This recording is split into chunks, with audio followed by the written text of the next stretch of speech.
Hi, welcome to Resilient Foundations. I'm Rebecca Plant, and today we're going to do a follow-up to some of our previous episodes on high-stakes situations. And specifically, we're going to talk about managing the physiological or the physical symptoms that you will incur during a high-stakes situation or a crisis.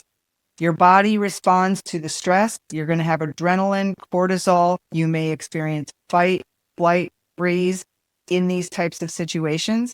And there are some tools and techniques that I've personally used when I've been in these situations that I'm going to share with you today. So let's jump into it. So first of all, yes, you are going to have physical and physiological symptoms.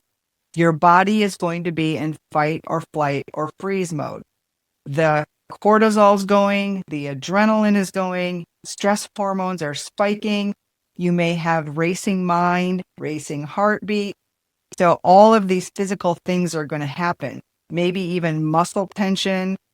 Breathing is going to probably get shallow. And what we need to do is de-escalate that nervous system, because getting more oxygen to the body, slowing down the body a little bit is going to give you more access to your clear thinking and your calm center for the rest of the team. As a leader, your calm center is super important to keeping the team centered and calm and really moving with clear thinking and clear action. So it's pretty unavoidable to have these situations. There are ways during the crisis you can manage this. And then there are some proactive and reactive things you can do as a result of just day-to-day habits, and then de-escalating during the crisis, and then clearing that all out of your body after the fact. So let's talk about during the crisis or during the high-stakes situation. My favorite thing, my most important thing has always been breathing. We want to breathe. Take that minute, take that beat. If you're going into a meeting or you're going up against a big decision, or even just trying to focus yourself, because usually communication's also going pretty quickly through this. So take that minute just to focus before you respond, to focus before you interact, and clear the thinking. Breathing is the best thing you can do, getting oxygen into the body. It helps every other system in the body to get that breath in. So there's one quick breathing technique that I will do, which is the 4-4-8 method.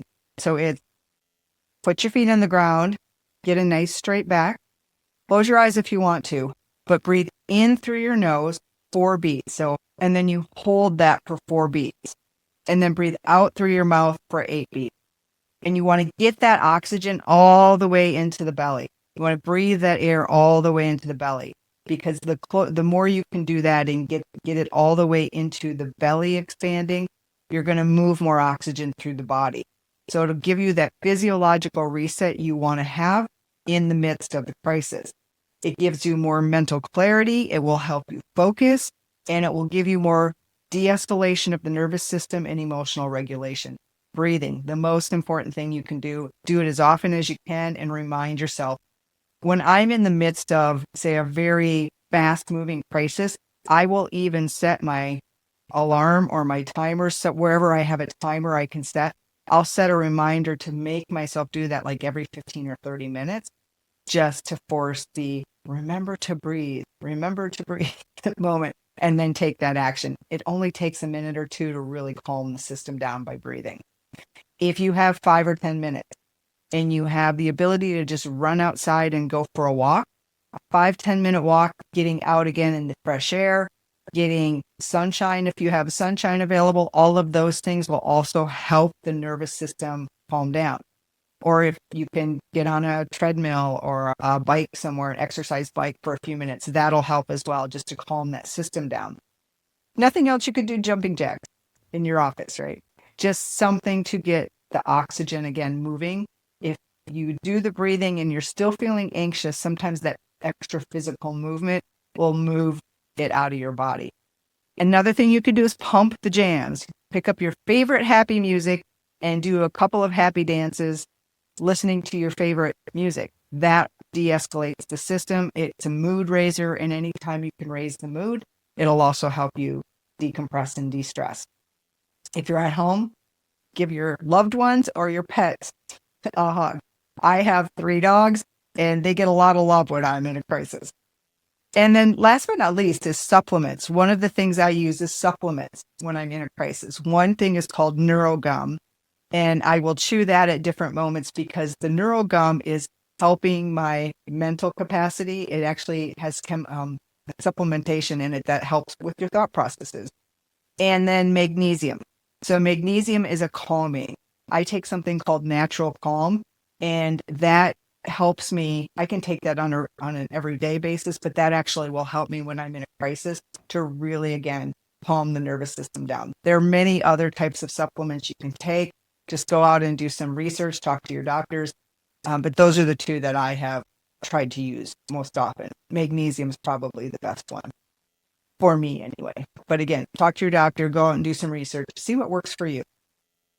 Now, proactive, if you're in a high stress job or you have like a lot of high stakes things that go on in your life, there's always the proactive things you can do.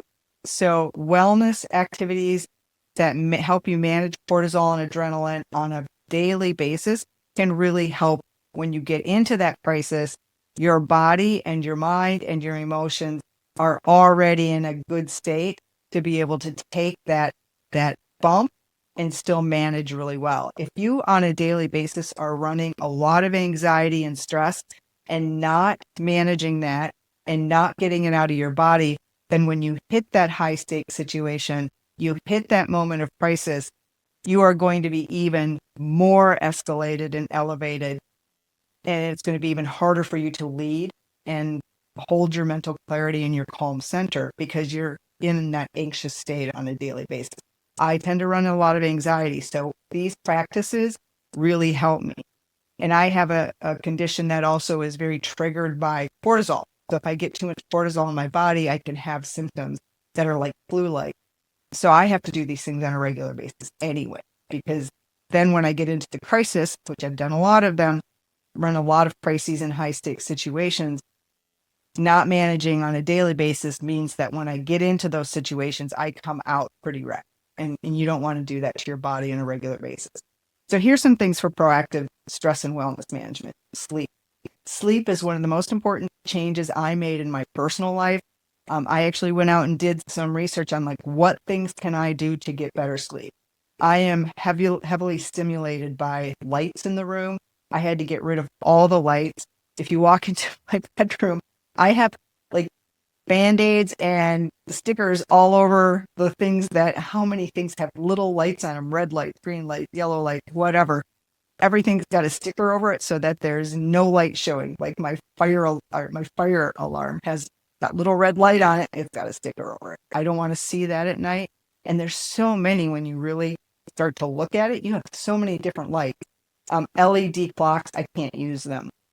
So all the lights that I can get off in the room, even the little tiny ones, I've gotten them all blackout curtains. Anytime you can get the darkness, it's better for your body. Getting rid of not using like your electronics too soon before bed, doing that. I actually wear a sleep mask now because that also helps me with the light, blackout curtains, things like that. So sleep, super important. Also regulating your bedtime, trying to get to bed and get up at the same time every day, super helpful to your ability to actually get into that REM sleep, which I had a hard time doing for a long time. Red light therapy. I have become a big believer in red light therapy. It works for me. Again, it may not work for you, but it does wonders for me. Not only does it help you sleep better, it has a lot of other benefits to it, but it does also help with your mental clarity.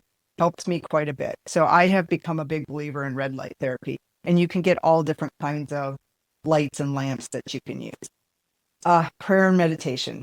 That is a big one. Just again, taking that 15 minutes, 10 minutes, do it before bed, do it when you get up, but whatever that moment is, just to get the mindfulness into your day and try to relax your mind in some ways.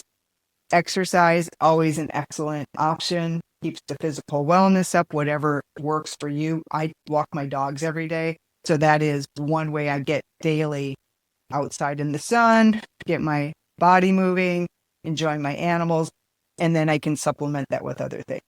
And then supplementation again. There's all kinds of supplementation that you can do to keep your health and wellness up, keep your immune system up as well.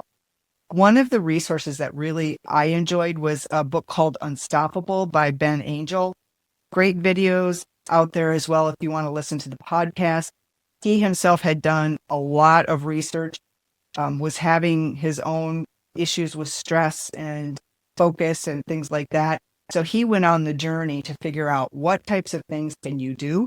That book helped me a lot to come up with some of the things that I've actually incorporated into my life. And then visualization is another good one. So if you are in a job where you have a lot of high stakes situations, or you want to be prepared in case you have one, you want to see yourself successful leading big initiative. So as a leader, visualizing yourself in those moments of I'm leading the team effectively. I am taking the team through a workshop. I'm taking the team through crises, like come up with some crisis that might happen in your job, and then see yourself leading the team through that. Strategy work, but that visualization of seeing yourself succeed in these different settings and in these different scenarios, you're training your brain on what success looks like. And then when you get in the moment, you're prepared for that. When I get in the moment of a key leadership situation, I am now prepared for that. So that's some of the things you can do proactively to be prepared for high stakes situation, and just keep yourself healthy, keep your wellness up, and be prepared for those key leadership moments. Now, we've said during a crisis or a high stakes situation, you are going to have physiological responses. You have to get all of those chemicals and hormones out of your body. When everything starts to settle down, you want to go through some steps and processes to release that from your body and remove the effects, basically, so that it's out of your body. Animals, for example, they do trauma release. If you see a dog or a cat or something that's been through a traumatic experience, they may shake. They may just sit and shake. That's because they are trying to release that trauma from their body, the physical effects of that trauma from the body.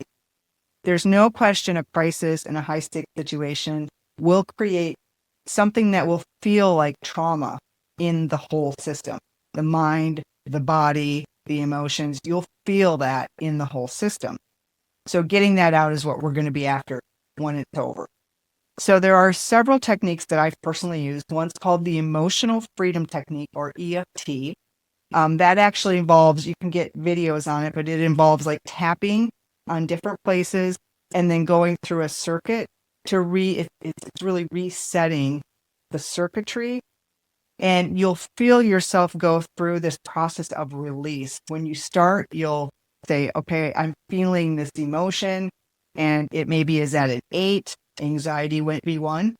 And then as you go through the steps of EFT, then it starts to release. You start to yawn, you may cry, you may have other bodily functions, but it gets the physical emotion released from the body. That's one I swear by, EFT. And there's even a point, like you can just tap here or you can tap here. Sometimes during a meeting, if I'm really stressed where no one can see me, I might tap here, or I might tap here on, below a camera or under the table or something, because it just helps release some of that anxiety or some of that emotion as we're going through an event, and it's not very noticeable. So EFT, emotional freedom technique, you can find a lot of videos on that. Somatic release or somatic experience. It's got another aspect of lots of videos and things out there. I haven't done this one as much, but I know people who swear by it. I've done a little bit of it, and it's another way to release that emotion, those chemicals and so forth from your body. Another one I really like is, it's hard to find people who can teach you to do this, but it's really effective if you can find someone, called trauma release exercise, TRE. Is how it might show up if you search for it. But trauma release exercise is more what the animals do. You get to where you're fatiguing, you go through certain movements and you fatigue different places in your body. And then it releases the toxins from the body. It releases the emotions and the energy from the body so that you can de-escalate your whole system. It is an amazing practice if you can find someone to coach you through it. And then the last one I've done is called EMDR, eye movement desensitization. I can't say that word very well, and reprocessing.